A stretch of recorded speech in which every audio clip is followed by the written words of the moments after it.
boundaries involve my physical self. Boundaries involve my intellectual self, my thinking, my priorities. It involves my emotions.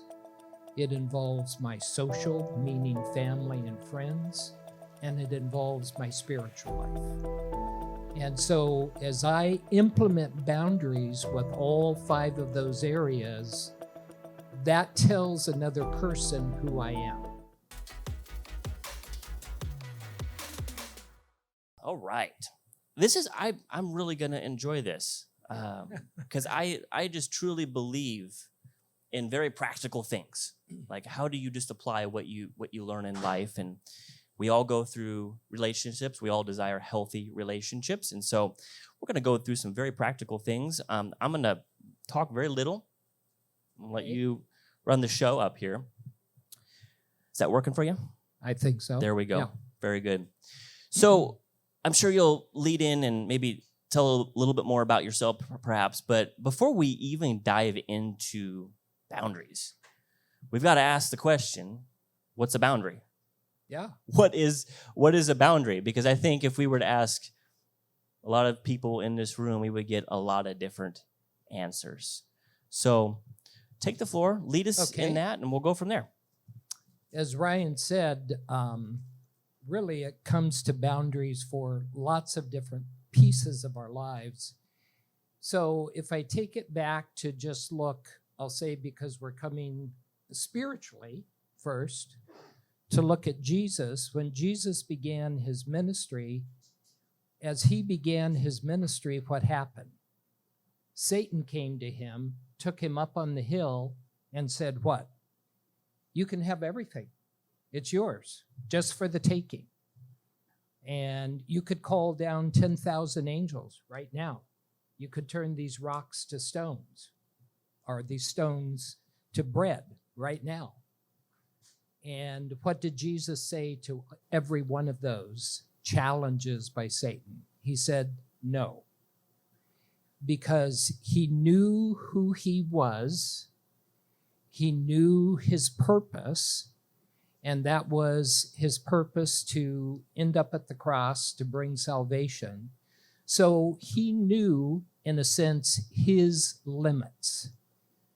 And so when we begin to look at boundaries, it is looking at ourselves and knowing our limits and what we are about, what we want to do, what we don't want to do, and what we're about in terms of, I'll just say, 5 different areas. I won't go into them, maybe in time. Tonight we'll look at those 5 areas. But a lot of times we think of boundaries as space. In other words, I take a yoga class on Saturday morning, and one of the women in the yoga class came up and put her mat right here. So in yoga, you're doing stretching. So as soon as we start, our arms interlock. She has no problem, apparently, with that. I do. I'm not going to be doing the whole yoga class, arms interlocking, legs interlocking, different positions. So that's my personal space, and we all have personal space. And as we go across the world, every person and every culture has a different idea about what is their space. And what is, if you will, a concept that I'll throw in here is what is safe? What is safe for you? What works for you? But boundaries are way more than just my space, because boundaries involve my physical self, boundaries involve my intellectual self, my thinking, my priorities. It involves my emotions. It involves my social, meaning family and friends, and it involves my spiritual life. And so as I implement boundaries with all 5 of those areas, that tells another person who I am. And so I like to say boundaries. This is my, if you will, my picket fence. And it surrounds me totally, 24/7. There's never a time that I should not be aware of my boundaries in all of those areas that I mentioned. And everything inside that picket fence is my yard.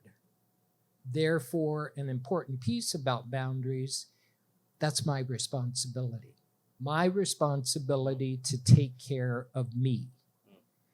And so when we look at boundaries, it's how am I taking care of me? Not just my limits, but my responsibility to take care of me, recognizing that my boundary stops here, and that's where my wife's begins.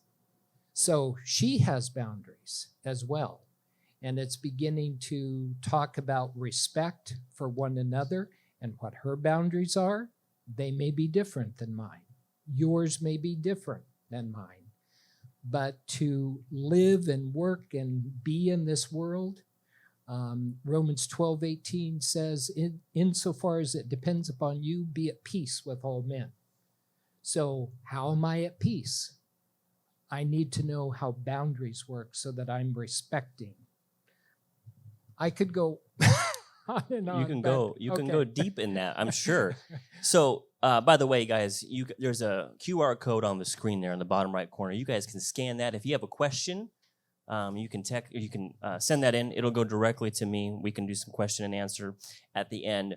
But just a quick follow up with that. You talked about it being a picket fence. At least in my upbringing and my understanding of boundaries, it seemed more like walls. Like they're walls and they're constructed, however I felt, super high. Can't come in. So I guess my question in that is what's the difference in your mind between a picket fence and a wall? Because a wall seems super defensive. Are boundaries like really super defensive where it's almost you can't penetrate going in? Great question. So when we look at boundaries, that picket fence works in a couple of ways. And first of all, I have to recognize that boundaries are flexible. In other words, we're still human, right? We may have come to Christ, but we all have moods. We all change every day. There are some days all of us say, I'd rather stay in bed and not go to work, not do anything today. So, but I know I have to go to work. I know I have to take care of business. So in doing that, if I'm aware of my boundaries need to be way out there. I don't want to deal with you. I don't want to deal with your issues today. And I need to do that safely and appropriately. I'm not being rude, but I need to, important concept, protect me. So that's what boundaries do. They protect me. But they also respect you and your boundaries. So they're flexible. And if you will call it this, a rigid boundary could be looked at as a wall, that I am not flexible on this issue. Now, in creating healthy boundaries, we have to look at a balance between that. In other words, there are some things that are, I'll say, deal breakers in taking care of me, that I need to be able to know that I am, when I'm dealing with something, I'm going to be honest and true about what I'm doing. That's for my own integrity. And if somebody's being dishonest, then I'm not going to deal with that. So that may be, in a sense, kind of a wall that I put up. And some parents, some families put up a wall that if they're angry or upset, communication is cut off. Maybe for a day, maybe for a week, maybe for a month. Well, that's a pretty rigid boundary. That's a wall. Relationships do not work with those kinds of rigid boundaries. It may work for a month, it may work for a year, it may work for 5 years, but it will not work over time. So the opposite of that, then, a rigid boundary may be seen as a wall, but the opposite is no boundaries. So a child grows up in a home where the parents feel like they can walk into the bedroom anytime, any place, they can look through anything of the child's. I own you, I brought you into the world, and the parent does not respect that that child is an individual and they have their own thoughts and feelings, and how I communicate as a parent and come across to them is important. So then there are people that we call boundary violators. They don't have a respect for that picket fence. And when people grow up with no boundaries, then we end up with people that end up in relationships with no boundaries. And that's dangerous, because then if I'm in a relationship with a woman and she doesn't feel respected, that's not going to last over time, because that's hurtful, that's painful. So Very good. That's a great way to explain it. And I like how you've always said to me, boundaries are flexible, they can be moved. One day it could be a wall, the next day it could be a fence that's close. So I really appreciate you going through that. Now that we probably have a little bit better understanding of what boundaries are, what are some ways that boundaries can create more healthy relationships? yeah, I have an article that talks about boundaries, and the first sentence in the article says, love cannot exist without boundaries. So in order to have a healthy relationship, one of the concepts that I just mentioned is protection. Boundaries protect me, and I'll just use my wife as an example. Boundaries protect my wife. That's her boundaries.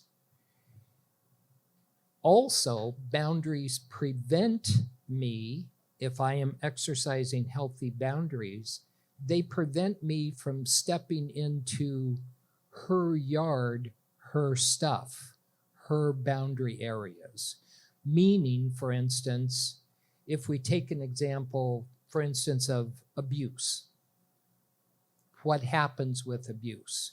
If we look at a husband, sorry guys, but that's how it most often occurs, although it does happen the other way around. A husband can be what's called controlling. And if he's abusive, his wife is not allowed out of the house, except for certain kinds of things. She's not allowed maybe to even go to work or have a job. She's not allowed to go to meetings. And that's stepping into her yard, and therefore she feels violated. And that's not respecting the boundaries, and therefore it hurts a healthy relationship. So you asked about healthy relationships. So a healthy relationship is just being able to take those 5 areas, physical, that's the first area that we talked about. And if I look at the physical, I am responsible to take care of me my whole life until I'm put 6 feet under. So that means how I take care of me eating, exercise, sleeping, taking care of me every day. Now, Ryan knows I'm at the gym every morning at 5:30, there when it opens. My wife, not at all. She's not going to get up at 5:30 to be at the gym. But she'll be up by maybe 6:30 and take a walk So I respect her and what she's doing to keep herself physically fit, but she operates differently than I do. Now, if I was controlling, I might say, no, you have to come to the gym with me. I demand it. I require it for you to keep in shape. And I could become pretty nasty about that. But that's, again, not respecting who she is. So boundaries give us the freedom to be able to be ourselves so that I can be myself. My wife feels free to be herself. And that is the most ideal relationship. So if I say relationship and I say, here's two people, they're married or they're in a long-term relationship, but they're individuals. They're independent acting individuals. And they come together and meet. But if I look at my own life, or any of you look at yours, if you're in a relationship, how many days, how many hours of the day do you spend apart from your significant other? Many, many hours a day. And even when we're asleep, we may be in the same bed, but we're asleep. There's very few hours. So what makes a relationship is that interaction, that time together, and deciding what that time is going to be about. And that involves the other areas. So let me go back to physical for just a moment. Maybe I'm going ahead of you, Ryan. Go for it. You got the floor. But in physical, I have to take care of myself. My wife has to take care of her. I can't do that for her. Now, of course, if I'm very sick, it's at the end of her life and she can't brush her teeth or take a shower, maybe I can do that for her. But other than that, we take care of ourselves up to the point of death. Secondly, part of physical is sexual. And sexual is, of course, about touch and our own sexuality. What are my sexual needs? What are my wife's sexual needs? And we could get into a huge discussion about that. Meaning I have many couples that come into my office and the husband says, scripturally, my wife is not being submissive. I need lots more sex than she is willing to give. And she needs to be sexual with me. All right, so what are we doing in communicating sexual needs, respecting those needs, working together as a couple? So one of the ways that it's kind of a fun way to look at it in terms of sexuality that my wife and I talk about and joke and make work in our relationship is what we call STs and NSTs. NSTs are non-sexual touch. And an ST is a sexual touch. And so every day, there ought to be some NSTs and there ought to be some STs in order to keep the relationship active and healthy. And again, with boundaries, it's recognizing that we each have needs and what feels good. And I'll just give you a real easy example. I grew up in a home we didn't touch, we didn't hug, certainly didn't kiss one another. My wife grew up in a home totally the opposite. So we get married and we weren't together 24/7. We didn't live together. Marriage was the first time we were together. And so right away I got a job. I'm leaving. As Ryan said, we had moved up to Portland, Oregon. I was going to seminary. I get in the car to leave. Whoa, Jim, I need a hug. I need a kiss. And in her family, not only a hug and a kiss, but you go to the front door and you stand on the porch and you wave. That's a goodbye. So I had to learn real quickly what that was about. That's her needs. I didn't have a problem with it.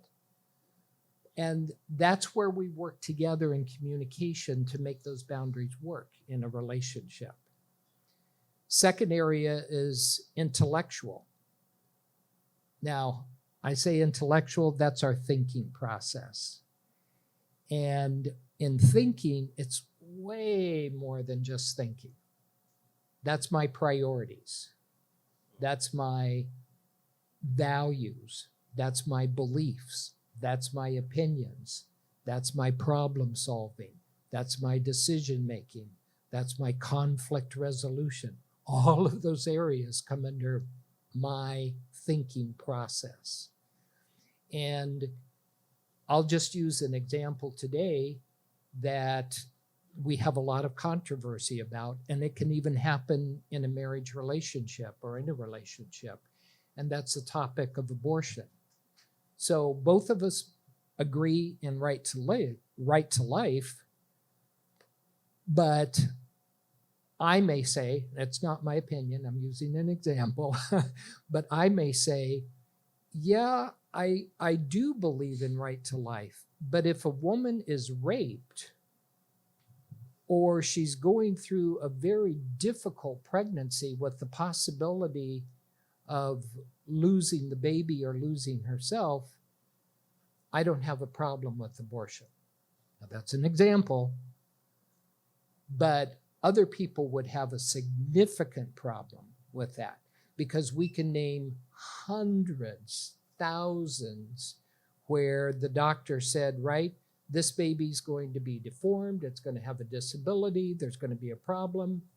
And when that baby is born, that baby has accomplished amazing things. And to have missed out on the opportunity to not have had that life. But it's a difference of opinion. And how we respect that difference of opinion and make that work together as husband and wife is part of a healthy relationship. Third is emotions. And emotions has two parts to it. And that is, number one, it's about me, meaning we all lose it once in a while. If my wife was here, I thought about asking her, but I didn't. No, she was welcome to come. But if I lose it, which I do still occasionally, what do I need to do to get myself back in control?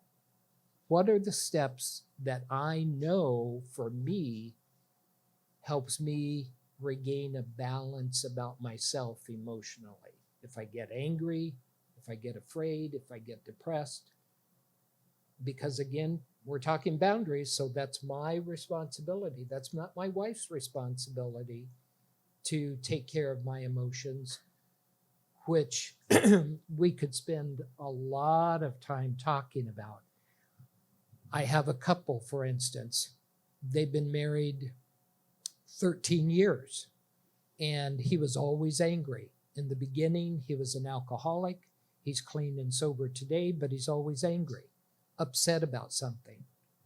Wife never said anything. She just quietly went about correcting, taking care of, smoothing out the waters, and never said that that was upsetting to her. And she came to the point last year where she said, I can't do that anymore. So I need a divorce in order to go forward in my life. Now, that's another whole conversation we could have, but I'm just talking about boundaries and how we can get caught in not taking care of our own emotions. And then secondly, when somebody else is out of control, how do we respond? And again, we see this in relationships. If somebody's angry, then do I respond angrily because they're angry? If my wife is depressed, do I get depressed because she's depressed and there's no communication and she's sleeping a lot, there's issues going on? if I am healthy, and here's the real point of boundaries, if I'm healthy, remember the first part about my emotions, I'm good because I'm taking care of me. If I get out of control, I know what to do to bring myself back in control and back in balance. So if my wife is depressed, I am not going to allow her depression to affect my state of mind and my emotions. That really is a key to helping develop and maintain a healthy relationship. So that if I'm angry and upset, then my wife knows how to be able to speak to me and let me know that's about me. That's not about her. Right. And that keeps us in balance when we are doing that. The fourth area is social. Here's a biggie in today, and that's family and friends. Meaning two people coming from different families, and what kind of relationship are those people going to have with their families? Some people, it's really hard to maintain a relationship with family. Other people, they have a hard time not being present for every single family event. I just married a couple last month, and he came from a very difficult childhood, came to live with his aunt here in the desert. She raised him. He has almost no contact with family. She comes from a family in the LA area, which was a culture that, first of all, she's 31 years old, and the culture says, you don't leave home, and you are a virgin until the day you marry, and then you can leave home. And so every birthday of every family member and every holiday is family. And when they looked at marrying, she said, I cannot live more than 15 minutes away from my family because I have to still see my mom and dad every day. Every day. I won't get into it, but they had to work that through. They had to come to a balance of respecting one another. And then we talk about friendships, and we know we can all have toxic relationships, or we look at our partner and we say, you shouldn't hang out with that guy. You shouldn't be with that woman. That's not appropriate. And so we have to make decisions, and that's how we maintain a healthy relationship. And then the last area is spiritual, our own relationship with God. Nobody, including your significant other, has any power or control or ability to say what your relationship is with God and how you develop that relationship, what your devotional life is about, what your prayer life is about, what you do in your service to God, what's that about, and how you serve God every day of your life. I can't do that for my wife. She can't do that for me. But if we're both healthy, then and our boundaries are working, then I can say, hey, this is what I learned today from reading scripture, or I heard this on the radio. And on her walks, she will often listen to a podcast, a pastor preaching, focus on the family, some YouTube video that has some information spiritually, and she comes home. So when we have breakfast together, she shares, hey, this is what I learned today, or this is what I got challenged about today. And that really contributes to the health of a relationship when that can happen in a very balanced way. Does that make sense? Yeah. No, that's really good. Yeah. I don't know if you want to do questions along or. Yeah. Well, just in hearing that, this is good so far, right? You guys getting good stuff? I'm hearing that it's super important to understand yourself, and that's actually boundary related. I'm understanding from what you're saying so far that if you're in a relationship with somebody, or even if it's, let's say you're at work and you're working with people 8 hours a day, every single day, that's sometimes more than you spend with your spouse. Right. Let's be real. And so in that, it's also really important to understand their boundaries, which means there needs to be communication taking place in that, which kind of leads me into this next part of, so we went through those 5 areas, why it's important in those areas, how it's healthy, how it makes you more healthy in those areas. What are some practical ways or tools, I guess you can say, to start implementing boundaries? Let's say that somebody's just starting off ground zero. Because even though there could be a boundary expert in here, start off on ground zero, we can learn something new. So, Right. Right. So again, it's really getting to know, I'll say, yourself, and really looking at your own, what I call 5 areas, your own needs, wants, desires, thoughts, and feelings. And each of those have a little nuance to itself. So if I just simply look at my own need, I might set a boundary that says, when we're communicating, I really need clean language. I don't want cussing. I don't want God's name taken in vain as we're in a relationship. I do not want any name calling to take place, even when we're upset with one another. That's a boundary for me. If it's name calling, that's something that is offensive to me. And I need that respected. So to be able to look at, what do you need in order to be able to live every day? I mentioned honesty, truthfulness. And that's something I see with couples all the time, is I just need honesty. When I'm asking a question, I need for you to be honest. I'm going to be honest. And I need that to exist in the relationship. So that's a boundary for me. That's a starter. We could take that in each of the areas that I mentioned. So that's why I gave you the framework to look at boundaries.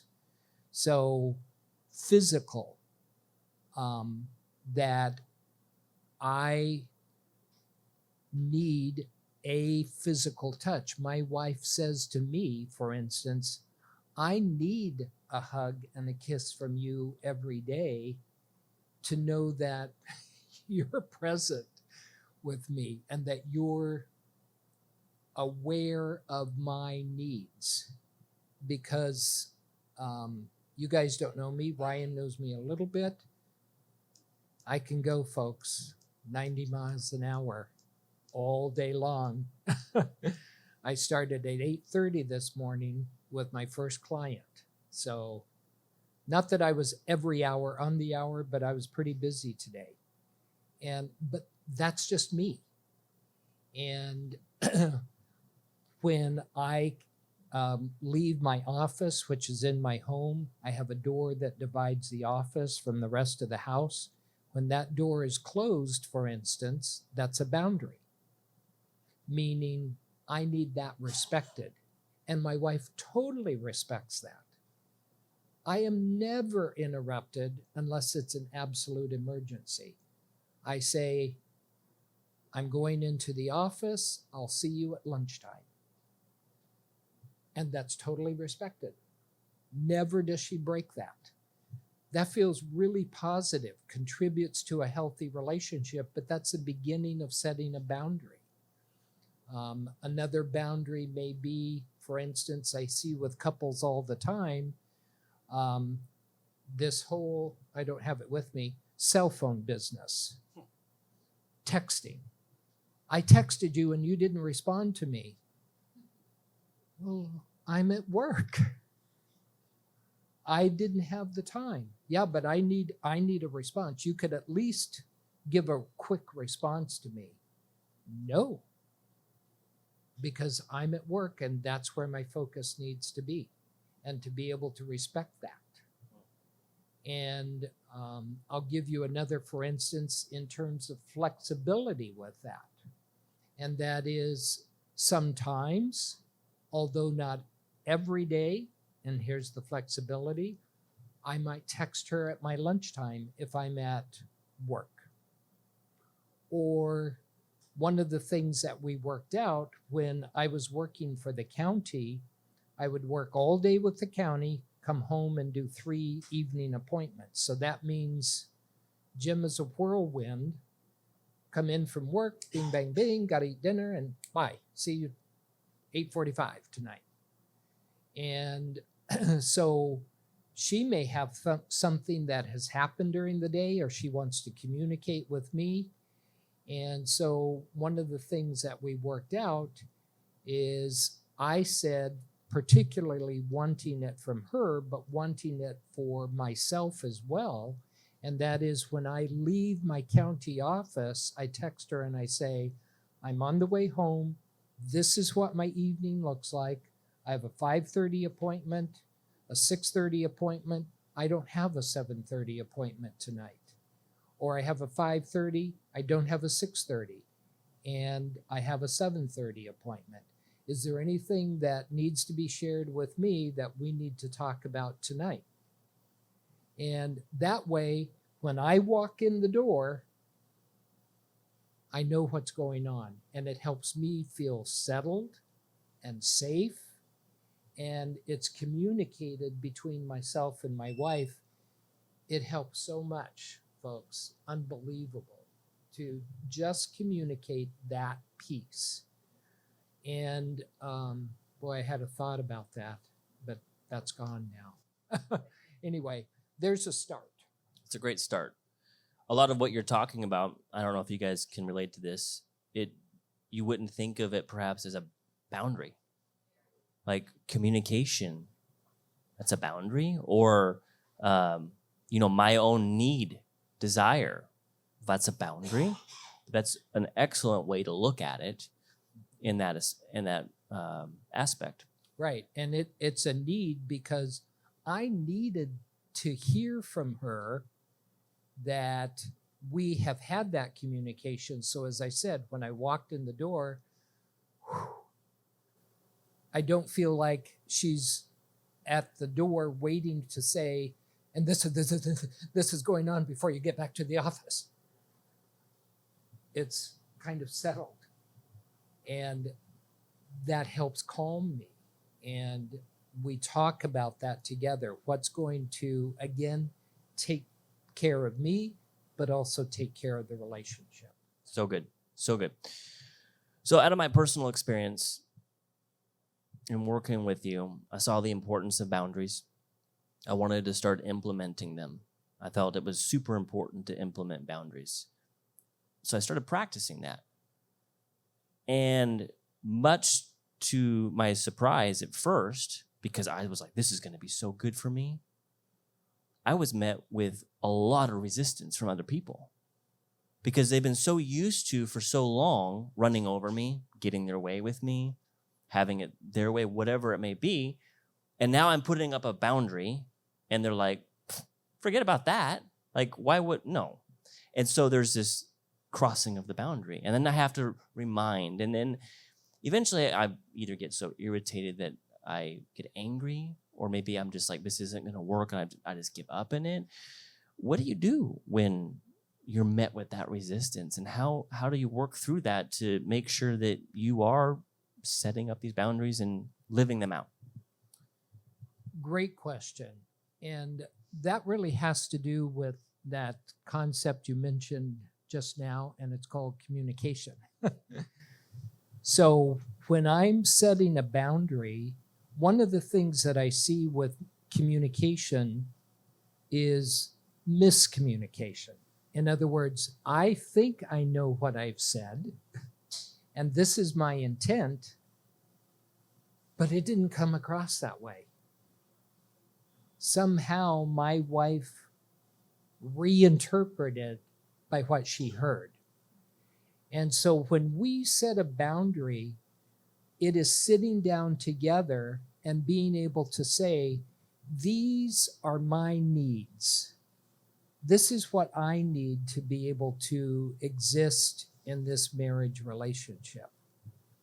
And I can give you an example that happened a few years ago, and that is that we were at dinner and I felt criticized by her. And now this really gets into kind of another area, but we were going to have dinner with another couple, and this happened before this other couple came in.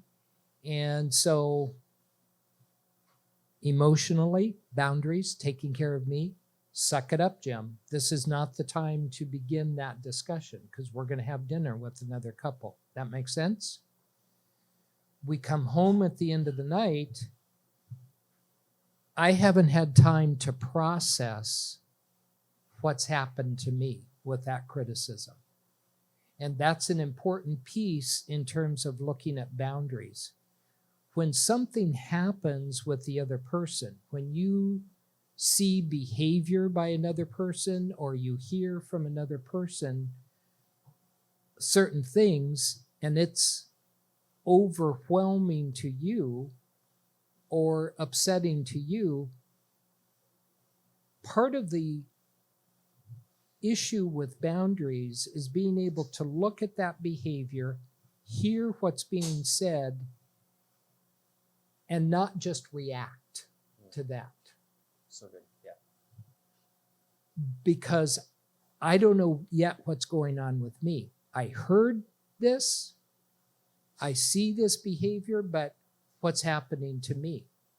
I felt criticized.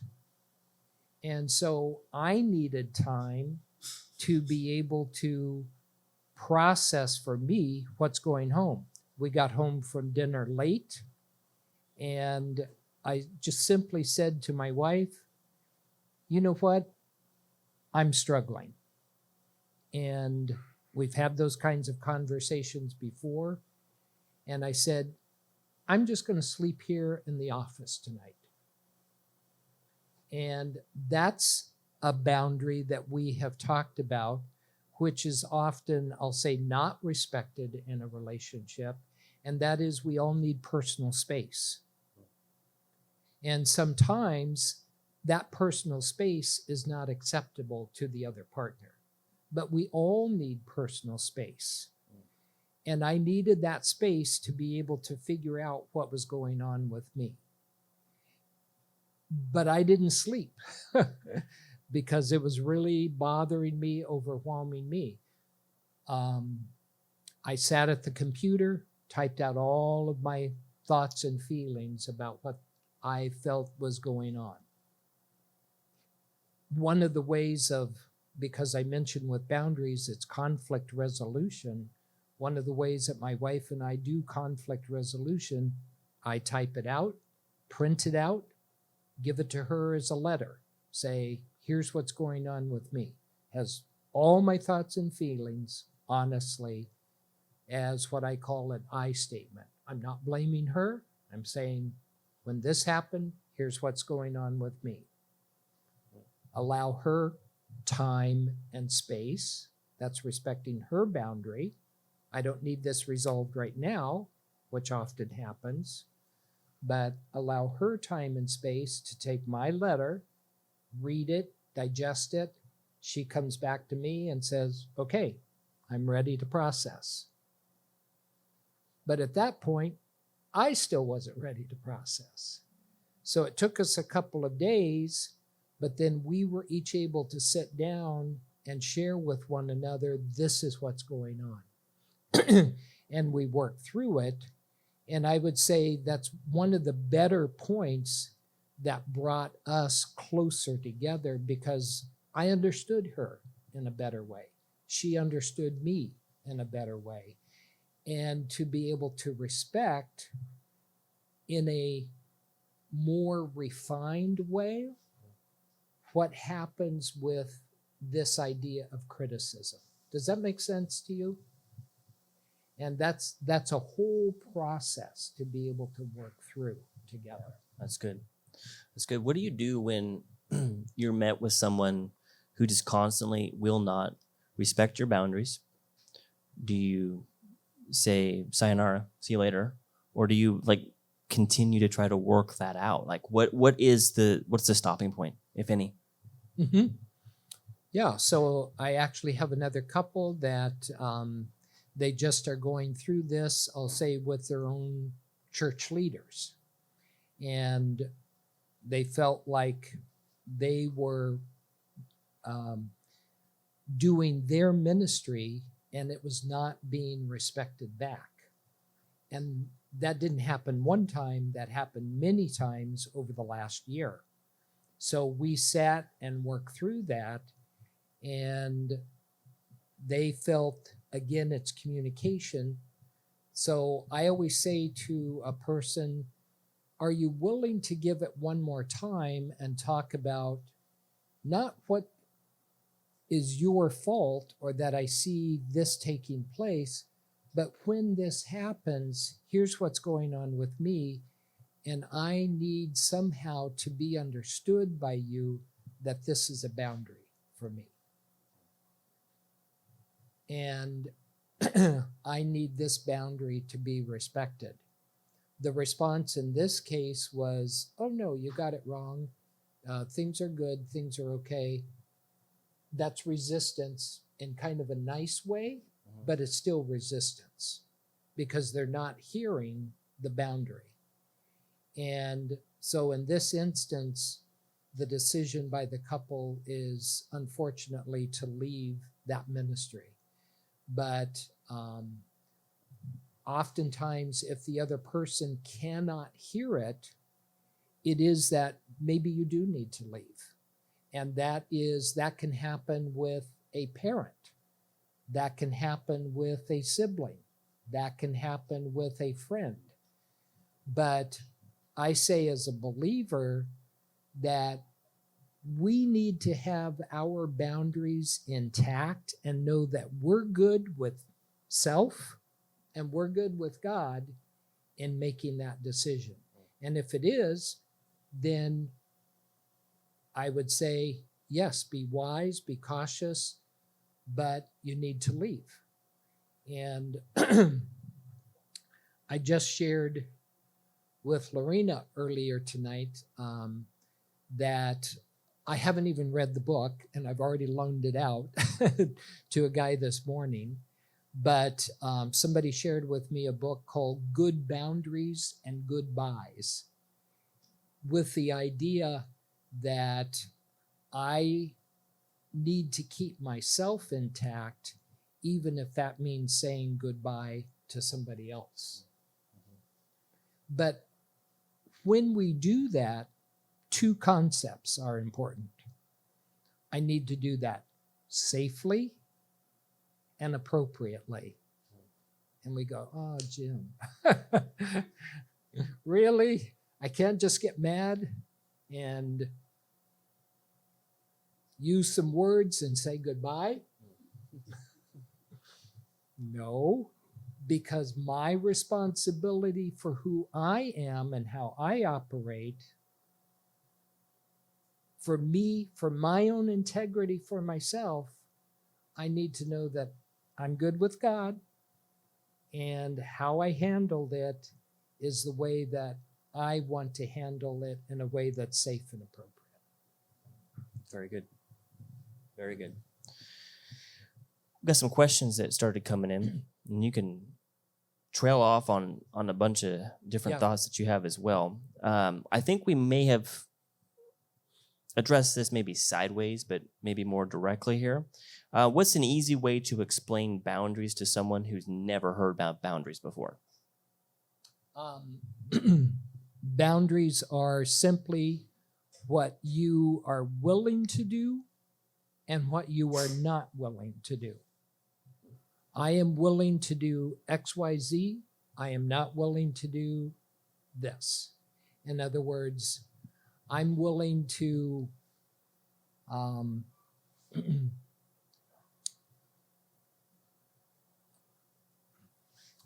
I'll say,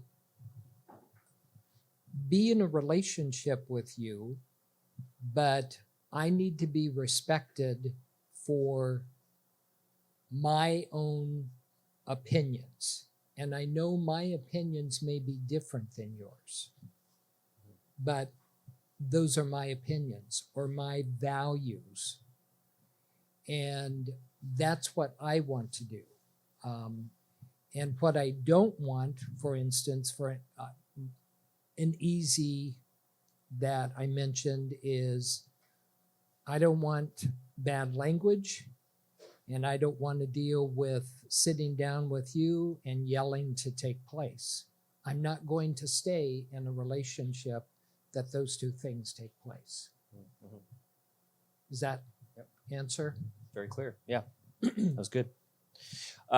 In the concept and confines of friendship, so not marriage, maybe not co-work, but friendship, how do you start boundaries in a friendship? Does it look any different than any other relationship, or? Not really. Again, it's taking care of yourself. What happens in friendships, I see many friendships where I'll say a person feels taken advantage of. That I'm in this friendship, but I always feel like I'm in this friendship because this friend always needs something from me. And I'm always the one that's giving. And I don't want to give anymore. And if we're caught in that trap, and you mentioned, Ryan, for instance, all right, so I'm going to set a boundary, but what I've done up to this point is I've allowed myself to, and here's another easy way to think about boundaries. I've allowed myself to say yes when I really meant no. And now I'm going to set a boundary and say, I am going to say no. Well, of course, if I've said yes for the last 2 years and now I'm going to say no, that person's going to go, what's up with you? You know, the example that I use with that is a real easy example.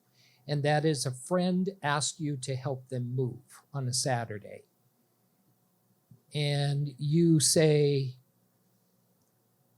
okay, I can do that. I am willing to do that, but I have to be at a dinner, and so I have to leave at 3:00. Friend says, not a problem.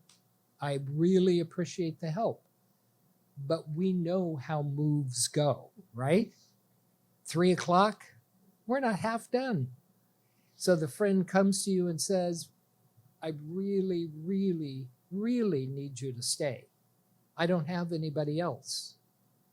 So you feel badly. What are you going to do? Are you going to keep to your boundary, or are you going to give it up? If you give it up and stay, and you feel resentful, then you're not taking care of yourself. It's good. It's good. You're not being responsible to you, because you are not responsible for their reaction. That's Because good. you said in the beginning, and that's where communication comes in, I'm glad to do it, but I need to leave at 3:00. Mhm. So we have to be clear in our communication. And again, just to repeat back, when we're setting it with a friend or with our own partner, communication and setting down and saying together, this is what I need in this relationship for me to exist and be here. And to be very clear, and to be clear that I'm understood for that. Yeah. I have a woman who is switching jobs. And in switching jobs, she said, I need to quit my job, and I need to take 2 weeks before I start this other job. So she was clear with the person. The next week, the person writes her and says, well, I'd like you to begin by just doing some light things and getting used to what the job is about. She says, did I not make that clear?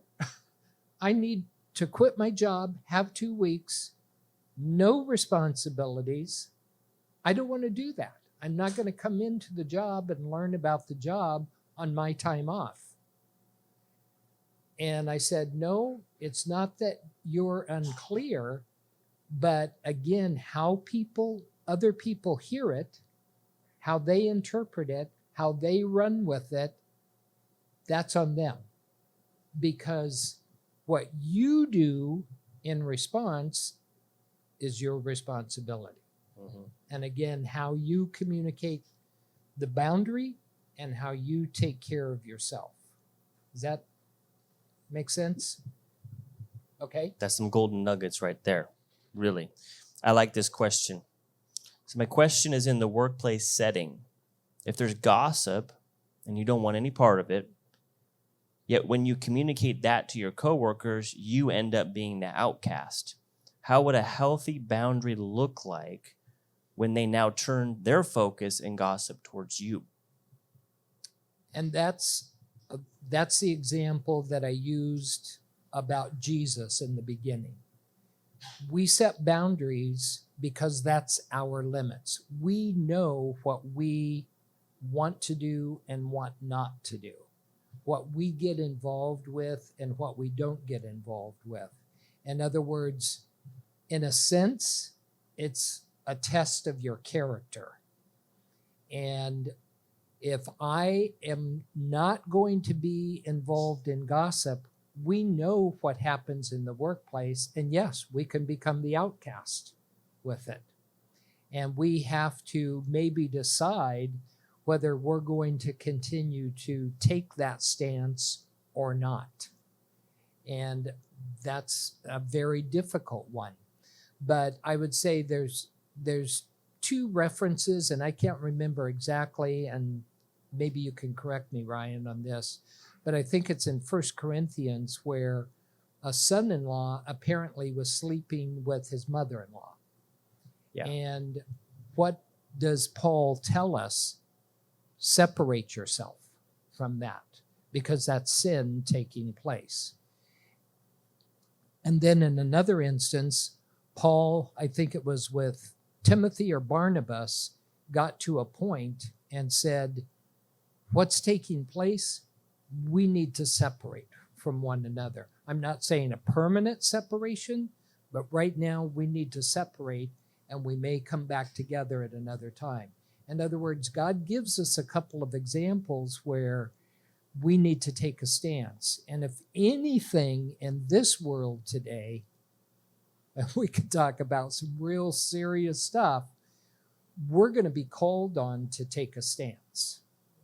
And I don't want to get into, I'll say, prophecy and a bunch of other stuff, but I look at prophecy, and I'll just share with you, whether you want to be close to me or not afterwards, but myself and my wife are not vaccinated. And I see the beginning of the end times, meaning my wife and I love to go to the McCallum, and we love to do some theater stuff and other kinds of cultural events here in the Valley. We're not allowed, because to go to the McCallum, you have to show your vaccination card. We will, as Christians, we will, as individuals, be X'd out of activities, and prophecy says even of buying and selling in the future because of our stance as a believer. Now that's taking it maybe a bit out of context for here, but I believe it relates to boundaries and where I am going to take charge of myself. Yeah. So you set a stance. Now you're the butt of the jokes.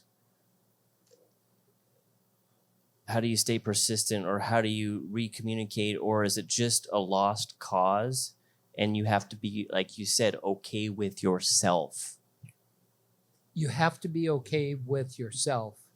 And I would say within an office, there ought to be somebody that hopefully is a confidential friend that you can ally with. If not, your ally is your friend outside of work to reinforce you to maintain that stance that you have. Because it is hard in some certain situations. Yeah, that's good. Someone asked, can you further define some of the differences between needs, wants, desires?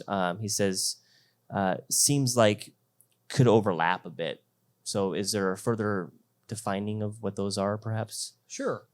Yeah. So my needs, for instance, are, to be loved.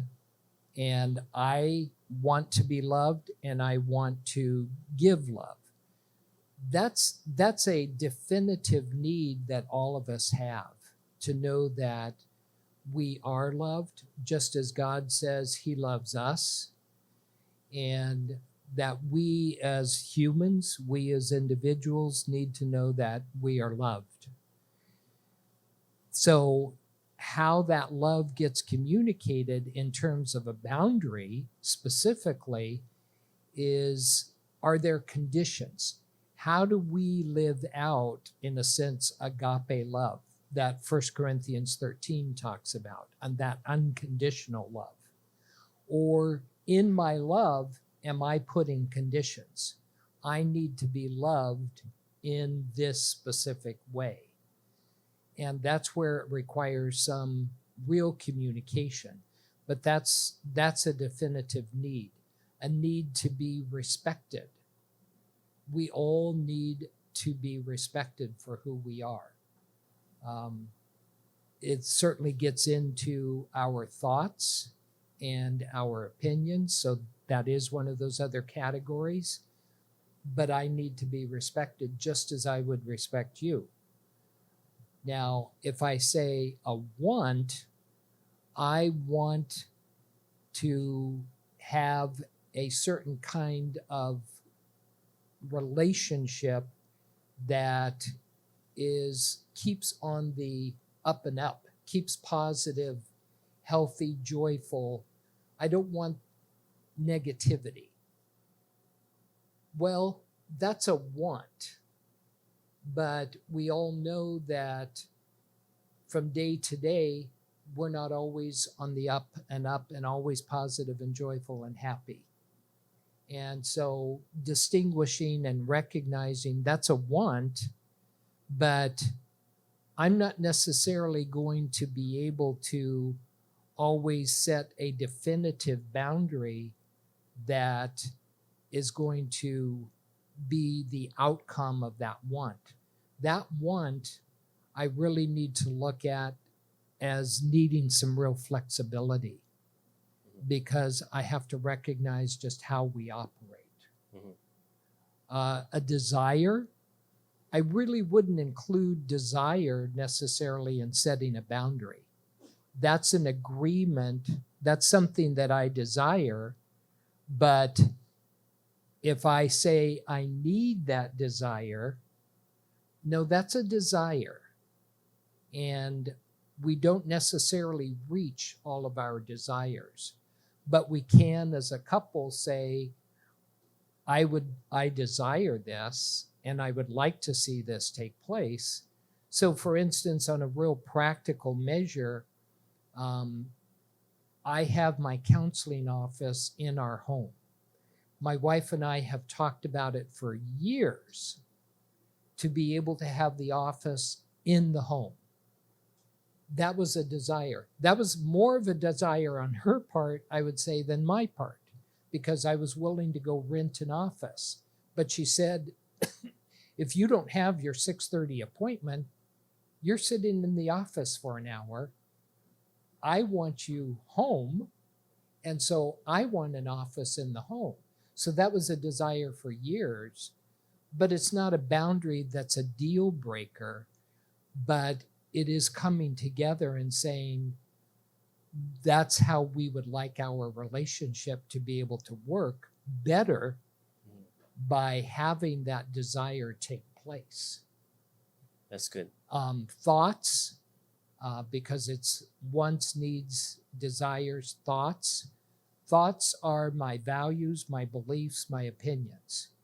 And so, yes, those are definitive boundaries that my value may be different than my wife's value. A very easy, practical way to look at it. I don't want to just be out there, but we have a 2014 Nissan Pathfinder, now has 100,000 miles. My wife said last year, hey, we've had some issues with the car. When we get the taxes back, what do you think about buying a new car? Great. Absolutely. I was excited to do that. We got the taxes back. I didn't hear from her. So I waited a little while. What's with the idea of buying a new car? Well, I've changed my mind. Okay. So we had to talk that through, but she said, I'd rather spend the money taking a nice vacation and wait another year or two before buying another car. So, part of it you're talking about is how do we define the specifics of it? And it's working it through together. And so that's a value in terms of how we, I'll say, spend money. Mm-hmm. That's a real definitive area in terms of boundaries. And then feelings are simply the emotions and how I'm handling myself and how I'm respecting my wife's emotions and what I would like to see take place in terms of emotions. For instance, if I say love and I'm looking at emotions, oftentimes people get caught in the trap of, I'll say, withholding love. I'm angry, I'm upset, and I'm going to withhold myself from you. Well, that's not appropriate on a long-term basis, not even a short-term basis. How we work through that is important, but acknowledging the emotions and that I have them and my wife has them, and we're not always on the same page about them. I think that was a good breakdown. Obviously, you can probably spend 4 hours Right. on just that to further define all of that. But I think that was a good way of looking at it. It sounds like the play between flexibility and being rigid, Yes. between wants, needs, thoughts, Right. and all of that. I love this one because this one, I feel it'll hit home with many people here. How can you set boundaries with your in-laws about how you feel about one another? Boundary setting with in-laws, probably one of the greater challenges, but it's not how you feel about one another. It is what is the behavior that you are willing to do in terms of behavior. In other words, you may not always like where they're coming from. You may not feel warm and fuzzy with them, but I say a good boundary on dealing with some of those issues is, and I'll give you a for instance. I said I came from a family where there wasn't that kind of touch, no real warm fuzzies. I had some challenges on even wanting to keep relationship with my family. And so I said to my wife, and my folks lived in Riverside, that we will go and attend this family dinner, but we're not going to stay all day. My boundary is we're going to stay, have dinner. If the dinner is going well, maybe we'll stay for dessert, but then we're taking off. Oh, got an appointment tomorrow, have to be up early, need to get back to the desert. In other words, I'm not talking about my feelings for the person or the relationship, but I am setting what's called a behavioral boundary. how I take care of myself and how I relate to you. And this is really a good area and a touchy area because, for instance, another example, I had a guy who came in and he said his brother was struggling because he did not want to attend and would not attend his daughter's wedding. Now, his daughter was engaged to a youth pastor. The family was Christian, but the father did not like the son-in-law, future son-in-law. He felt he was controlling. He felt he was on the borderline of abusive. He was sad that his daughter was involved and going to get married, so he wasn't going to attend the wedding. And I said, I don't always like to be so direct as a therapist, but I said, no, attend. Because if you don't attend, you have now X'd out a relationship with not only them, but you may never see your grandchildren for the rest of your life. And you can go to the wedding. I'm not asking you to be overly gushy or to spend hours at the wedding and reception, but you can go attend the wedding and attend a little while at the reception and leave. In other words, behavior. In other words, I can go and suck it up for 3 hours. But if it's truly overwhelming and too much, and we have to really look at that, maybe it is that you don't have that relationship today. And unfortunately, today, we see, I listened to a psychologist from Harvard, and he said the amount of divisiveness in families and the non-talking and non-relationships today is taking place in 27% of families across the United States. That's incredible. That's over a quarter of our families, kids not speaking to parents, parents not speaking to kids, divided in terms of family, not having any relationship at all. Why do you think that is? And also, do you feel that it might be because now generations coming, like for instance, like our generation, is trying to work on ourselves and our families don't necessarily understand that? Why do you think that that percentage is at the number of that? Yeah, I think it is that. I think it's violence and what violence and anger that we see in our nation today. I believe it's the politicism and racism that we see today. And all of those things contribute that when something happens in a relationship, we don't appreciate a person's decision or their value or what's going on, which is what you're talking about. This generation may see it differently than the other generation, and either one of them can react. I don't agree with you, therefore cut it off. And we see that taking place.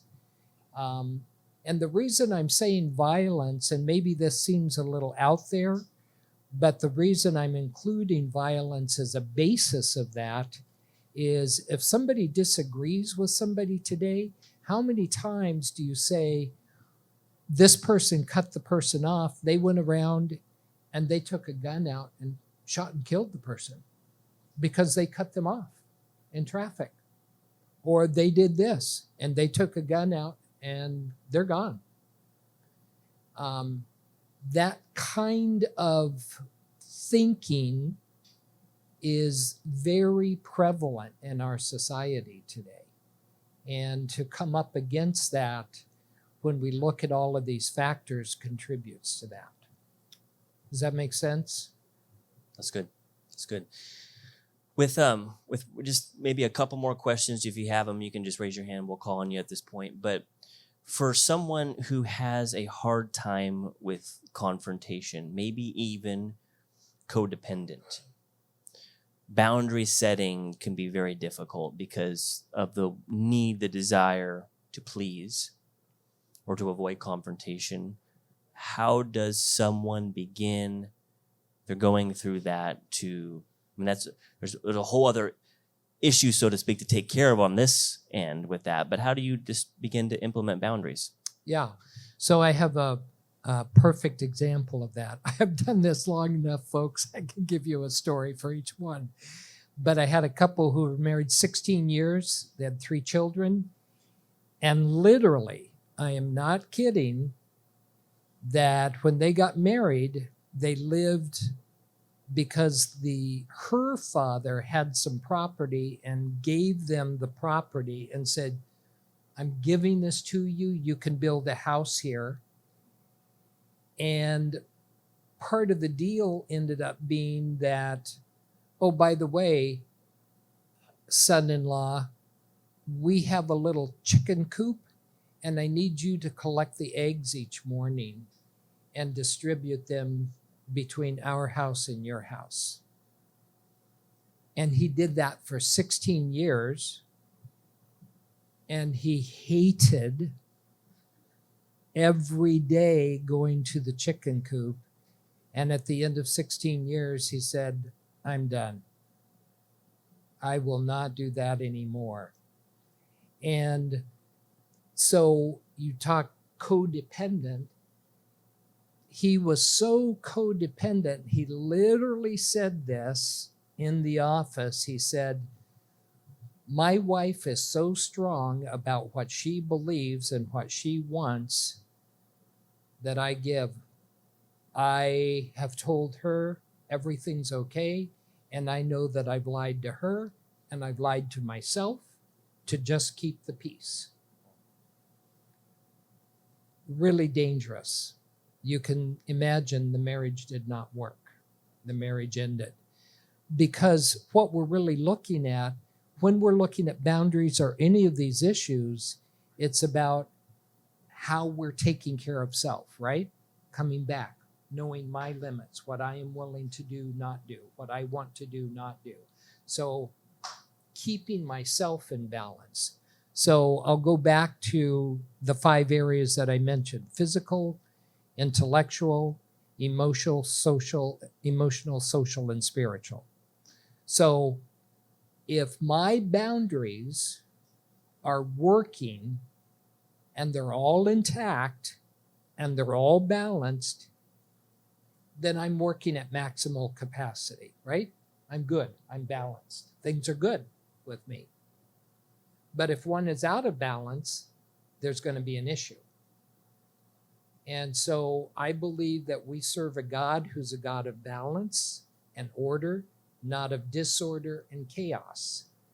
So if I'm working under that kind of premise, then I have a responsibility, and that's why I bring it back to boundaries often. I have a responsibility for me, to me. And if I'm not speaking up because I'm codependent, I have a responsibility to take care of that. And so boundaries are not going to happen appropriately until that person takes care of, so to speak, that codependence. The same as a person who is caught in addiction. If they're caught in addiction, we can talk about boundaries all day long. What's the number one issue with addiction? And that is, number one is who? Me and my addiction. In other words, it's my bottle of alcohol or it's my drug of choice. It'll come back every time to that.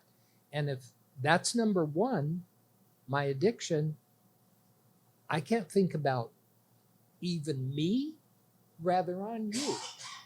So I have to take care of that issue first before I can even put boundaries in place. Maria. That's good. In that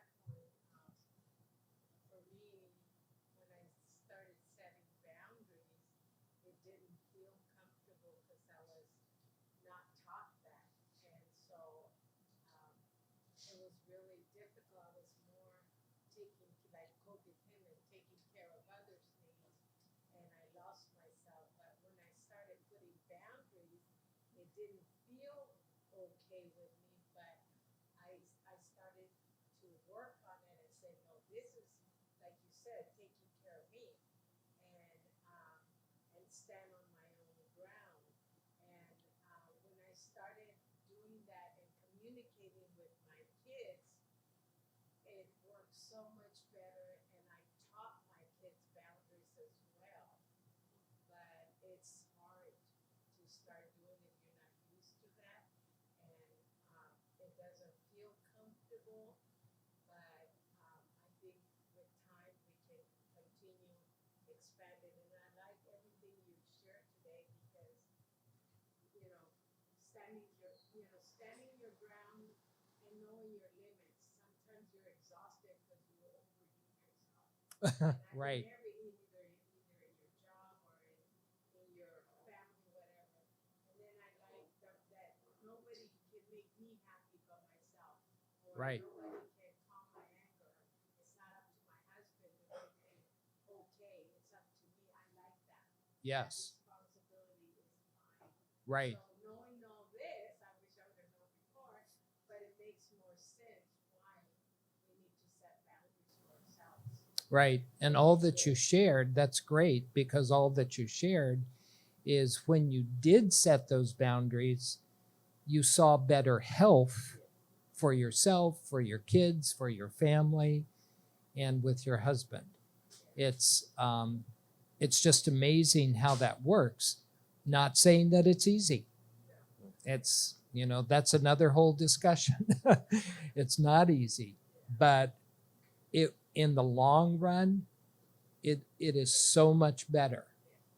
That's good. That's good. One more question from Noel.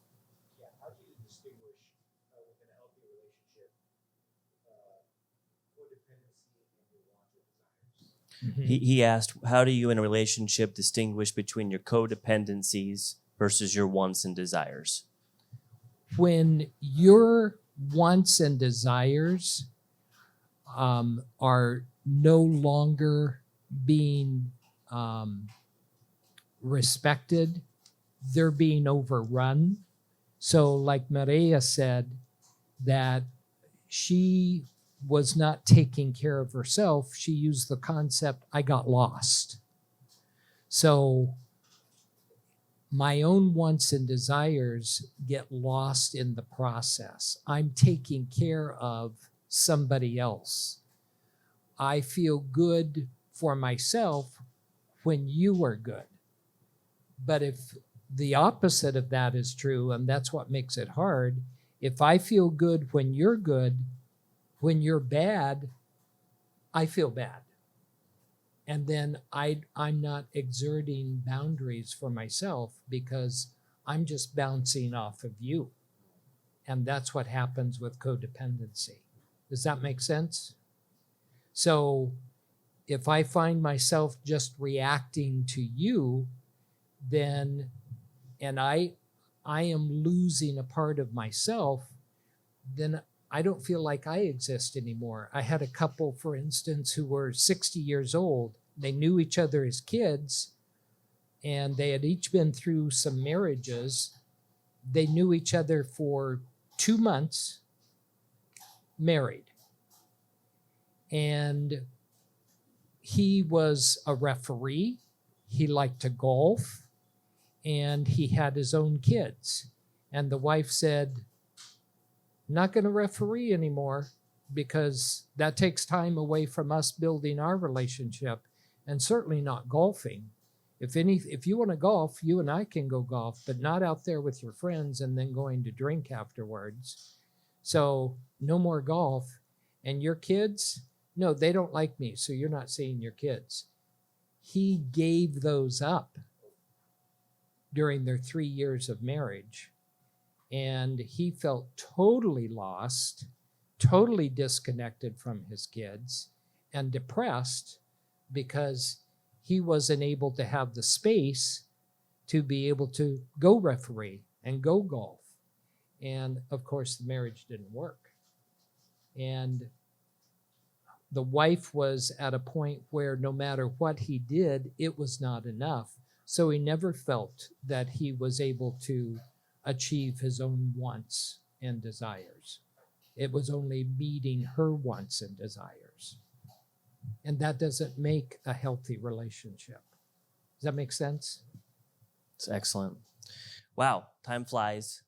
That was incredible. I want to just thank you very much for taking your time. Yeah. Thank your wife as well for us.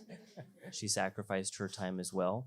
And I hope and pray that you guys got a tremendous amount of wisdom from this.